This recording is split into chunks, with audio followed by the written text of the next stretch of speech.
नहीं दर्शन हो पाता, तो दूर से दर्शन करना पड़ता है। तो क्या मिलता है? बोले दूरबीन।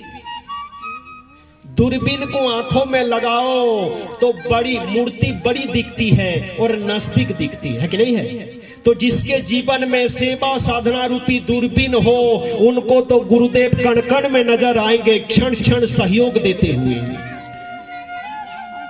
नदी के दोनों तरफ बंधन नहीं तो नदी सागर तक नहीं पहुंच सकती। उसी प्रकार साधक रूपी नदी के दोनों तरफ सेवा साधना रूपी बंधन नहीं तो साधक भी परमात्मा सागर तक नहीं पहुंच सकता। पंछी के दो पंख नहीं तो वो गगनगामी नहीं हो सकते।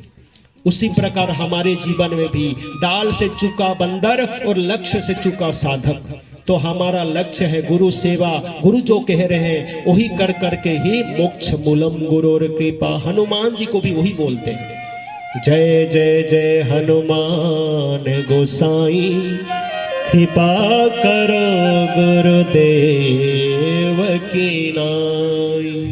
ना घबराओ ना भागो, जागो। और एक दूसरी बात मेरे को याद आ रही है। एक भिखारी ने कहा सेठ को, एक सुनना ध्यान देना, एक भिखारी ने सेठ को कहा, सेठ जी बोले मौसम ठंडी मौसम, थोड़े चाय पीने की इच्छा हो रही है सेठ जी। ठंडी मौसम है सेठ जी, चाय पीने की इच्छा हो रही है, 20 रुपया दो ना। आप सेठ ने कहा कि पागल हो क्या, मुझे पता नहीं है चाय 10 में मिलती है, 20 मांग क्यों रखते हो? आप भिखारी ने कहा, आप भी बात करते हैं सेठ जी, चाय पीनी है तो मैं अकेले थोड़े हूं। अब सेठ ने कहा क्या पलटन भर के ले आए हो क्या भिखारियों को? बोले नहीं सेठ जी उतने भी नहीं है।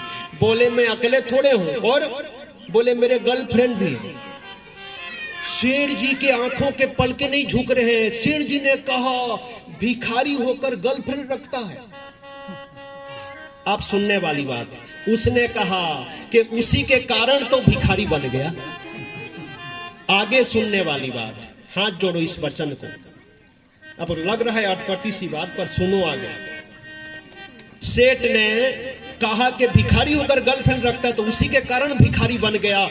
अब समझने और सोचने वाली बात है, जिसके कारण भिखारी बन गया उसको नहीं छोड़ पा रहा है, अपितु उसके कारण फिर से भीख मांग रहा है। जिसके कारण हमारा जीवन सुधर गया और सबर गया। चाहे कोई भी बोल दे, उनको छोड़ना चाहिए क्या?